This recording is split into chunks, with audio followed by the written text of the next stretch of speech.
Parfois, il y a des intox auxquelles on aurait un tout petit peu envie de croire parce qu'elles sont déguisées en bonnes nouvelles. Alors, des bonnes nouvelles qui concernent le coronavirus. On peut notamment y lire que les scientifiques israéliens seraient sur le point d'annoncer le développement d'un vaccin contre le coronavirus. Sauf que c'est bien plus compliqué que cela, bien plus long aussi, comme me l'a confirmé un infectiologue. Effectivement, il y a une équipe israélienne qui a un candidat vaccin avancé. Après, entre avoir un candidat vaccin et avoir un vaccin, il faut au moins 18 mois à 2 ans.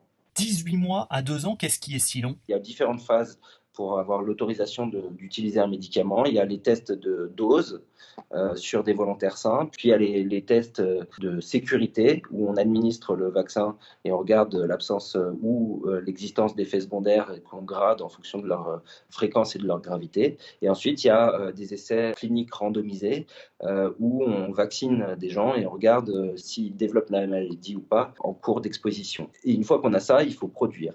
Et ça met aussi du temps. Probablement qu'on aura le vaccin une fois que l'épidémie sera passée depuis pas mal de temps. Et ce message Facebook, il a été partagé par un médecin. C'est ça le plus dramatique. Donc on a envie d'y croire encore plus, de se réjouir. Et pourtant, il faut absolument rester raisonnable. Bon, c'est vrai qu'on aimerait déjà avoir la première dose. En ce qui me concerne, j'aimerais bien, mais bon, j'attends.